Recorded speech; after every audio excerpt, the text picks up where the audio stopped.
Halo teman-teman, kembali lagi bersama saya Arif di channel Encoder Indonesia, tempat berbagi codingan. Nah, di video kali ini kita akan belajar mengenai abstract class atau suatu kelas abstrak. Nah, pada materi abstract class ini kita akan bagi menjadi dua video. Video yang pertama adalah pendahuluan mengenai abstract class ini, dan di video selanjutnya kita akan melihat bagaimana implementasinya pada program kita.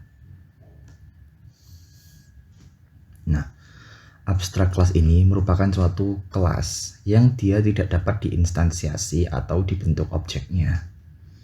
Nah, lalu bagaimana cara menggunakan abstract class ini? Nah, abstract class ini dia akan digunakan oleh kelas turunannya. Jadi abstract class ini nanti hanya mendefinisikan saja, tapi tidak dapat digunakan di dalam diinstansiasi seperti itu. Jadi kita tidak bisa membuat misalkan kita membuat metode seperti itu. Nah, karena abstract class metodenya ini bertipe abstrak juga ya. Nah, di dalamnya kita tidak bisa mendefinisikan, misalkan kita ingin menampilkan apa itu tidak bisa, lalu kita akan melakukan itu di kelas turunannya. Nah, itu disebutkan juga bahwa abstract class ini mendefinisikan interface untuk kelas turunannya. Artinya apa?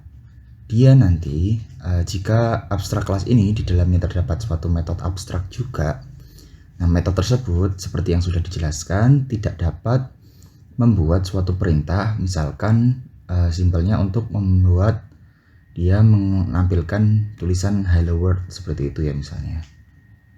Nah, di dalam abstract class ini dia minimal harus memiliki satu buah metode yang juga bertipe abstrak. Nah, abstract class ini bisa juga diisi dengan suatu properti atau metode yang non abstrak, yakni bisa metode statik ataupun non statik yang seperti biasa sudah kita lakukan di video-video sebelumnya. Nah, di sini kita akan coba analogikan ya mengenai abstract class ini ya teman-teman, mengenai di bagian interface ini ya terutama. Di sini kita udah punya kelas buah. Nah, di sini kita akan membuat metode untuk mendefinisikan rasa dari buahnya seperti itu.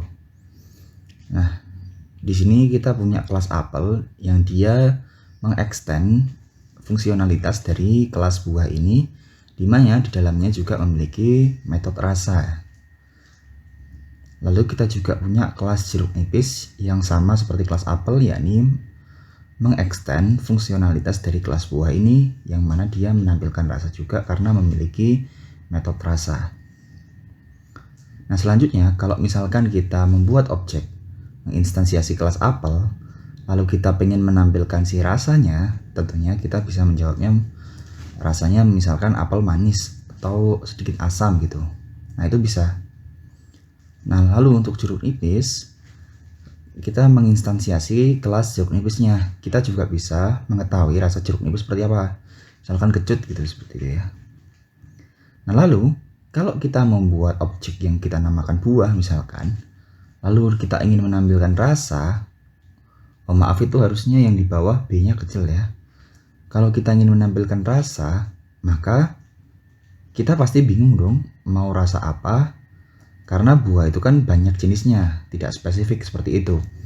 Nah, ini nanti si kelas buah ini tadi, si kelas ini buah ini tadi itu bisa kita jadikan sebagai kelas abstrak seperti itu, supaya nanti dia hanya mendefinisikan interface-nya saja, interface dari kelas apel dan kelas jeruk nipis itu nanti. Nah, di kelas apel karena dia mengextend kelas buah yang merupakan kelas abstrak, maka dia harus paling tidak memiliki satu metode yang memiliki nama yang sama dengan metode abstrak yang ada di kelas buah itu tadi. Nah, begitu. Nah, selanjutnya, kenapa sih kita menggunakan abstract class ini? Nah, jadi abstract class ini dia akan merupakan representasi ide atau konsep dasar dari program kita. Seperti tadi, misalkan kita ingin membuat program menampilkan buah seperti itu. Nah, di buah ini kita bisa mendefinisikan misalkan di buah ini akan ada apa saja, misalkan rasa atau mungkin harga dan lain-lain seperti itu.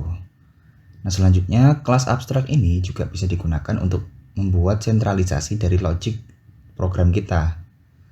Nah, selain itu, kelas abstrak ini juga bisa memudahkan kita melakukan kerjasama tim, karena dengan menggunakan OOP ini di sebelumnya kita telah menjelaskan dia akan dibagi menjadi objek-objek yang terpisah.